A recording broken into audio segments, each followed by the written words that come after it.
Mes amis, bien le bonjour. La roche tarpéienne est proche du Capitole.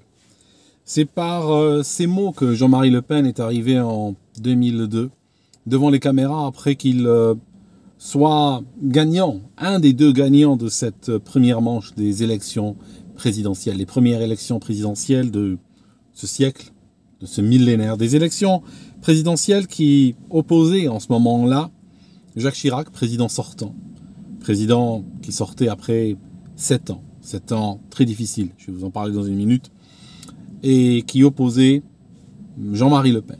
Dans ce combat où il n'y aurait qu'un seul survivant. Et ce combat, en réalité, allait bien au-delà des élections présidentielles. Ce combat, c'était autour d'un référendum historique, qui allait définir la France de ce nouveau millénaire, la France de ce siècle. Est-ce que ça aurait été une France qui défend sa frontière, qui défend son identité, sa culture, son être, son existence, et peut-être de manière ultime aussi, sa dignité?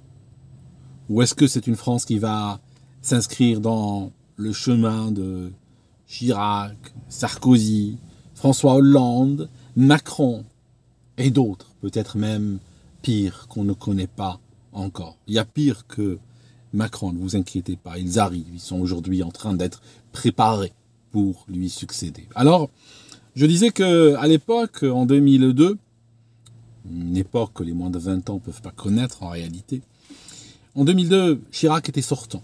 Et il avait plein de casseroles. Parmi ces casseroles, les emplois fictifs du RPR à la mairie de Paris, les frais de bouche, la cassette de Jean Méry, pour ceux qui s'en souviennent. Alors, je disais que en ces temps-là, la France s'était réveillée avec ce choc. Jean-Marie Le Pen était au deuxième tour. Il était le président. Allez, au premier tour. Il avait gagné le premier tour. Il arrivait. Il se présentait pour le deuxième tour. Il était le président de ce qu'on appelait le Front National. Parti qui n'existe plus aujourd'hui. Certains, je respecte, peuvent considérer que le Rassemblement National en est l'héritier. Je doute de cela. En une journée pareille, je ne veux pas aller vers les polémiques, mais je doute qu'il y ait une continuité historique entre les deux partis que je viens d'évoquer. Alors, je disais que Chirac était arrivé pour jouer son second mandat. Et en fait, face à lui, il y avait Jean-Marie Le Pen. Les Français ont été appelés à faire barrage. L'économie française est basée, la politique française est basée sur l'idée, le concept du barrage. Il faut faire un barrage à la haine. Peu importe l'insatisfaction, on peut s'enfoncer dans la misère, on peut perdre du pouvoir d'achat, on peut vivre dans l'insécurité, on peut s'inquiéter pour le sort de sa famille, son pays, son propre sort, sa propre tête. Mais en même temps, au moment de voter, il ne faut surtout pas réfléchir à tout ça. Il ne faut surtout pas réfléchir à l'avenir de son pays et de ses enfants. Il faut réfléchir à faire barrage, comme le demandent les célébrités dans les médias. Ils ont tout ramené à l'époque. Ils ont ramené l'amicale des boulistes, ils ont ramené les jongleurs, ils ont ramené les footballeurs, les humoristes, les acteurs, les chanteurs, même des stars inconnues. Ils ont ramené pour qu'elles enjoignent aux Français d'aller voter contre leur intérêt. Il y a quelque chose qui, si vous regardez un petit peu les pays occidentaux, qu'ils soient France, Royaume-Uni ou autres, tous ces pays, avant de partir au tout à l'égout, eh bien, ils ont eu des avertissements qui ont été formulés en des mots non incertains. Et dans le cas de la France, des avertissements qui étaient formulés avec la verve qu'on connaissait à Jean-Marie Le Pen, qui est décédé aujourd'hui, à l'âge de 96 ans. Donc, cet homme a passé une bonne partie de sa vie à militer, je disais, et l'un de ses plus grands succès, c'était cette élection de 2002. Plus qu'une élection, parce que si on parle d'élection, ça aurait opposé Jacques Chirac et Jean-Marie Le Pen. Les deux sont morts aujourd'hui. C'est pas une question d'homme. C'est une question de destin, de destinée, une question de chemin. Et la France, à l'époque, est sortie répondre comme un seul homme. Elle est, si j'utilise aujourd'hui les termes d'aujourd'hui, elle a répondu comme un seul homme, comme une seule femme, comme un seul non-binaire. Elle est sortie répondre à l'injonction des médias et elle a voté contre elle-même. Elle a raté par cela la dernière.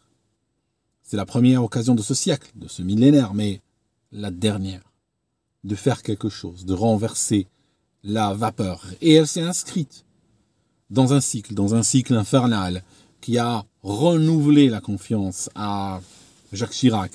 Il a été élu avec un score de maréchal, 87%. Des Français qui étaient contre lui, qui savaient le danger que représentait Chirac et son système, sont partis voter pour lui en se bouchant le nez tellement ils étaient conscients de la saloperie qu'ils étaient en train de faire. Ils sont bouchés le nez devant la caméra en disant « Je suis contre Chirac. Il pue ce type, mais je vote pour lui parce que je veux prouver que je ne suis pas haineux. » Le Français était prêt à disparaître pour administrer la preuve au monde entier devant les caméras que lui n'est pas haineux, qu'on peut le critiquer sur tout, on peut tout dire, on peut dire que le camembert pue. Mais une chose qu'on ne peut pas dire du Français, on ne peut pas dire qu'il est haineux et il est prêt aujourd'hui à sacrifier son pays, sacrifier les générations futures, sacrifier ses enfants pour montrer cela à la terre entière. Dans acte, je vote Chirac. Ils ont voté pour le cycle infernal, ils ont voté pour le deuxième mandat de Chirac, je disais, ils ont voté pour Sarkozy. Sarkozy qui les a aliénés à l'Union européenne. Traité de Lisbonne, terminé. On n'est plus un pays souverain, c'est bon. Vous avez voté en 2002. Vous ne vouliez pas le souverainisme. Vous aviez le souverainisme. Vous avez le nationalisme. Vous ne le vouliez pas. Vous avez voté à 87% pour Chirac. Ok, on va s'occuper de vous maintenant. Merci. Traité de Lisbonne. Après, il part, Monsieur Sarkozy, et on a à sa place François Hollande. François Hollande part, et on a à sa place Macron. La France va bientôt, dans 2 ans, va compléter 10 ans de Macronie, 10 ans de scandale, 10 ans où le pays est en train de s'enfoncer sur tous les marqueurs objectifs. Vous voyez? Mais c'est le vote de 2002 qui a donné cette licence au système pour aller aussi loin. Donc, personnellement, j'ai grandi, comme vous connaissez, j'ai grandi dans le monde dit arabo-musulman. Depuis mon enfance, j'ai écouté, j'ai vu, y compris à l'école, le panarabisme, le nationalisme arabe.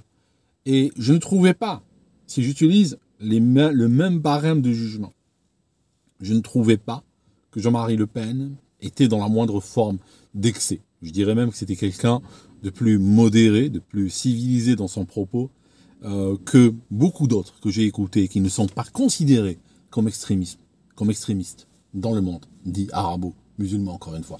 Donc, son discours était, à mon sens, extrêmement raisonnable. Il y avait ce qu'on appelait les dérapages. Oui, les dérapages. Alors, si je regarde les dérapages, j'ai rien que le mot déraper. Ça veut dire qu'il est sorti de la route. Il a fait une sortie de route. Ça veut dire que quand on parle, en France, et de plus en plus, on doit parler le long d'un chemin tracé. On doit rester dans ces jalons-là, rester dans ce chemin. Lui quitter ce chemin. Le dérapage faisait partie, des fois, de stratégies de provocation. On l'attendait, des fois, je dirais que, même pas de la provocation, quand vous regardez certains interviews qui ont fini par ce qu'on a appelé les fameux dérapages, vous allez voir que ce n'était pas lui qui a dérapé. Vous allez voir que c'était une réponse à des provocations. Il ne cherchait pas à provoquer. Il voulait au bout d'un moment répondre à des journalistes qui l'assaillaient, qui étaient comme des procureurs. Vous savez, un criminel, même le pire criminel de la Terre, quand il est dans un tribunal d'assises, il a un procureur face à lui. Parfois, Jean-Marie Le Pen en avait 12 autour de lui. Tous l'attaquaient, finissaient par répondre avec le sens de la formule qui était le sien. Il fait partie aussi d'une génération qui n'avait pas les décodeurs, qui n'avait pas toutes ces lois qui existent pour t'emmener en prison pour propos inacceptables. Donc c'est une génération qui avait le parler libre, hein, qui avait l'image forte. Nous avons tous eu un grand-père ou une grand-mère avec le vocabulaire parfois extrêmement fleuri, Jean-Marie Le Pen. C'était une génération qui a grandi libre. C'est pas comme aujourd'hui. Aujourd'hui, nous sommes une génération enchaînée. Enchaînée mentalement et bientôt enchaînée physiquement. Par des QR codes, par des applications, par de la monnaie digitale. On n'a rien vu encore. Donc c'était une génération libre qui avait parfois le sens de la formule. Et lui, quand il répondait à certaines provocations, ça donnait ce qu'on appelait les dérapages. Ok. Mais si je regarde aujourd'hui, quand vous voyez par exemple Borne allant à Mayotte dans un contexte où il y a une tragédie. Des habitants sont en train de lui parler, sont en train de se plaindre, de lui dire que on les a abandonnés, que personne n'est venu. Et qu'est-ce qu'elle fait? Elle éclate de rire. Elle fait demi-tour et elle part. Ça, c'est sincère. Quand Macron dit « je vais emmerder les Français », ça, c'est pas un dérapage. C'est pas un homme qui était aux abois. C'est pas un homme sur lequel étaient tombés des journalistes et qui est en train de lui casser les pieds avec mauvaise foi pendant des heures. C'était un choix sincère. Vous voyez? Ça n'a rien à voir avec les sorties qui faisaient partie du répertoire large de Jean-Marie Le Pen. En tout cas, le temps lui a donné raison. Son plus grand tort, le plus grand tort de Jean-Marie Le Pen, c'était d'avoir eu raison avant tout le monde. Aujourd'hui, il s'éteint, mais le temps est là et montre que ce qu'il a dit s'est matérialisé. Il avait raison avant tout le monde et les Français ne l'ont pas compris. Pourquoi? Parce que il leur a parlé de choses, on a eu la même chose ici au Royaume-Uni, il leur a parlé de choses à une époque où la majorité des gens ne voyaient pas venir. Je te situe. Le Front National a été créé en... Je te dis ça à plus ou moins 6 mois entre 1971 et 1974, grosso modo, à plus ou moins 6 mois, dans ces eaux-là. Regarde en ligne, tu verras. Donc, je ne me rappelle plus la date exacte. Donc, à cette époque-là, quand tu arrives en France, et tu leur dis l'immigration massive, tu leur dis les frontières ouvertes, tu leur dis la perte de souveraineté, tu leur dis tout ça, ils vont te regarder et te dire mais t'es fou ou quoi? Et où est-ce que tu vois le problème?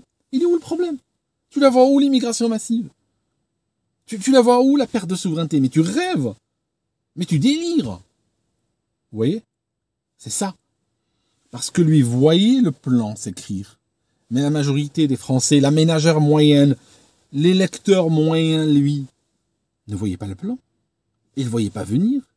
Il ne voyait pas se matérialiser. Le problème, c'est que aujourd'hui, tout ce que Jean-Marie Le Pen a dit, toutes les questions taboues qu'il avait osé ramener dans l'incompréhension générale parfois, aujourd'hui font partie du discours public de tous les jours. Aujourd'hui, tout le monde en parle. La gauche, la droite, les écolos, les républicains, tout le monde en parle aujourd'hui. Sauf que on en parle au passé parce que lui, on parlait au futur. Lui disait voilà ce qui va venir. Aujourd'hui, on est là, la moitié déplore, les autres disent bon, avec fatalisme, on n'y peut rien.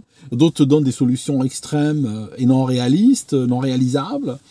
Et puis on est coincé dans un système qui s'enfonce de plus en plus. Tu vois le truc? C'est ça. C'est ça quand on a raison trop tôt. C'est le gars qui arrive et qui dit le Titanic va taper contre un iceberg.